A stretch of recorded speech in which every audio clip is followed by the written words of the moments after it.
Hi, and welcome to my channel. I need you to watch this to the end. And again, I'm talking to myself too.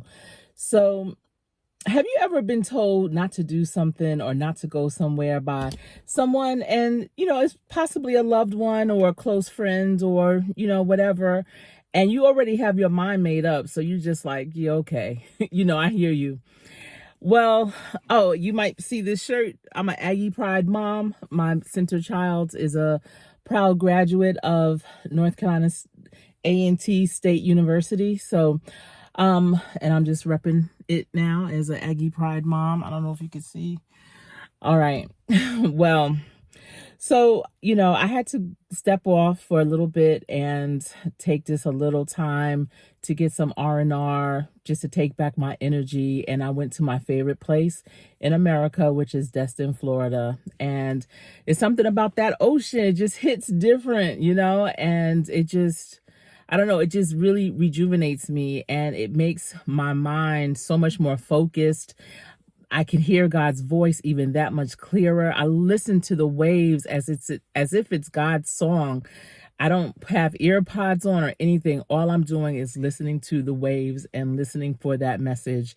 And I was fortunate because I did hear that message these past few days. So I wanted to call my dad because other than me, I think he loves the ocean just as much. And so I wanted him to just, at least vicariously through me, hear the ocean sounds too. So I called him, put him on speaker so that he can hear the sounds, and he did. And he was like, um, are you going to go into the water? And I was like, of course I am, He said, all right, well, since you by yourself, be careful. And I'm thinking, dude, I'm 55. I'm double nickel up in here. Of course I'm going to be careful. Like, what? And eventually, we hung up and I was just still relaxing and listening to the waves. And you may have caught my video where I'm talking about, the health benefits of going to the beach and being at the ocean. And so while recording that actual video, I did go into the water. I don't know if you could notice the difference, from me being on the shoreline to actually being in the water. But if you haven't checked out that video, please do so. And it's about 27 minutes or so long, but I think it's a really good video.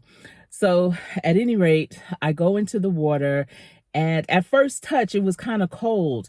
Now, this is the thing. I've never been to Destin, Florida this late in the season. We're in November right now. And so I usually go, June, July, August at the latest. And I was surprised at how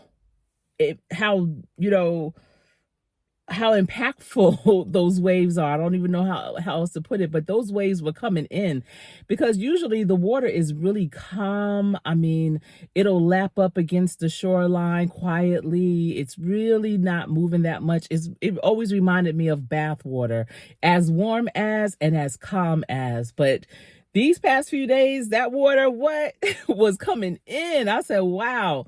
But it was very exhilarating at the same time. And it just reminded me of the beaches like in South Carolina and in Virginia. And I remember one time right after my center child was born, I met my brother, my oldest brother, and his family in Myrtle Beach. And I think my family is comprised of daredevils, the ones that will do anything and just take it to the edge. But I just remember my mother-in-law was, on the beach with my baby, who was like a month old, and our son and my nephew were playing around, and my sister-in-law was watching them. And my husband was in camp at the time, football camp. But my brother and I, we were deep into the water. Oh my goodness. It was so wonderful. I had such a good time. And I always do that when I go to the beach. I go out as far as I dare to. And I know it's like playing Russian roulette because listen, the ocean is not ours. You don't know what's out there. But it's something about like just pushing it like that. And so I found myself, even though the waves were coming in like they were, going out a little bit further more. And then I started hearing my father's voice. Be careful, going into that water since you're by yourself. And I started looking around up and down the beach, and was so quiet. Like, there hardly was anyone there. There were some young families, there were some people, senior citizens that were there. They're probably retired, living in the area, whatever. But it was very few people on the beach. And I was thinking, yo, if something was to happen to me, I'm out here solo for real. I looked back and I to see if there were lifeguards. There weren't even lifeguards out because it's past the season. It's after season. So I was like, man, I need to be careful. And at that moment, it just hit me, and it always hits me when I'm in Destin, but it's like I never think about it really while going there, while preparing to go there. It always hits me when I'm in the water. And what hits me is I have a dear friend, a childhood friend, and we grew up together, from elementary, middle, high school. I remember he went to Clark University, and a friend of mine and we went to Atlanta.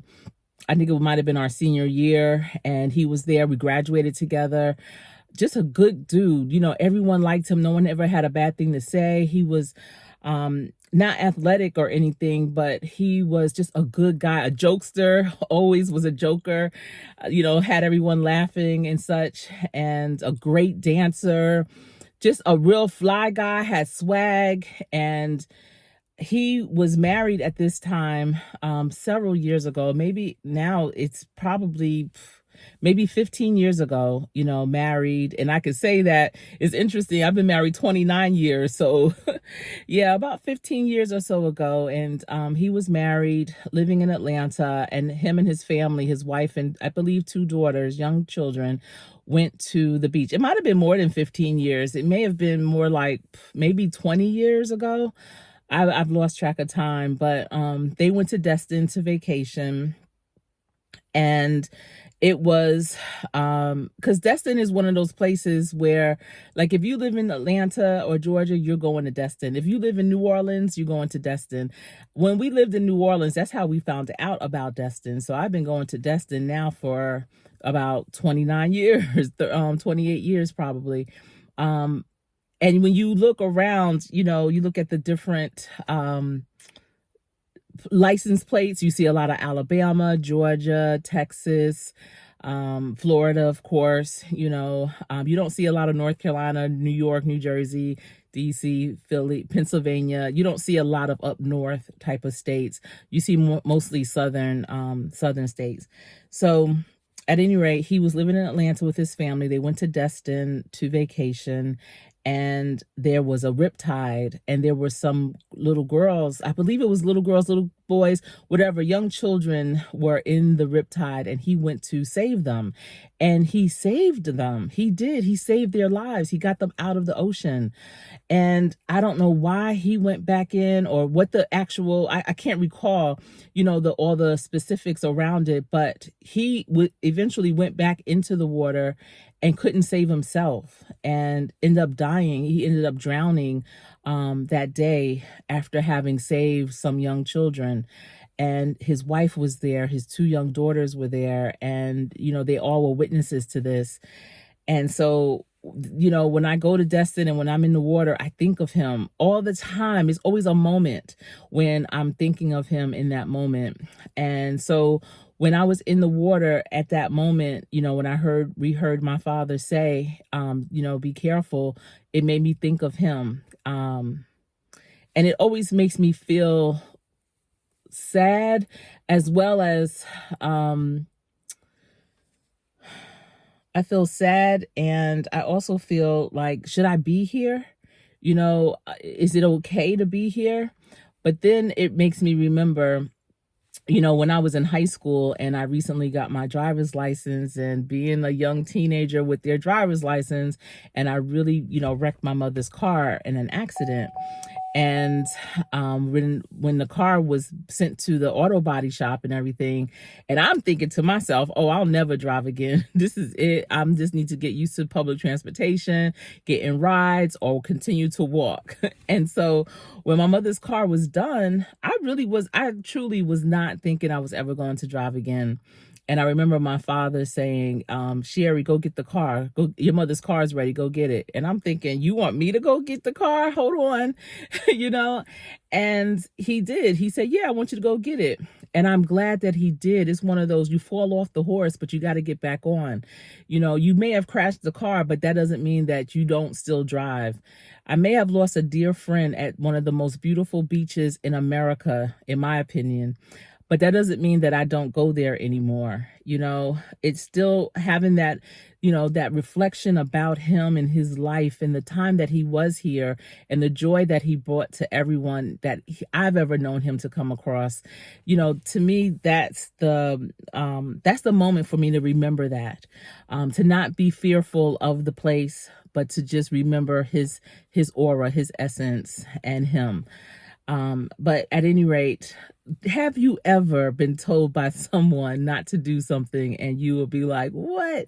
Let me know in the comment section. Thank you for listening to this story time with me. I hope you have a great day. Remember, practice hard every day. So when you go in, you will always win. I am Coach Sherri.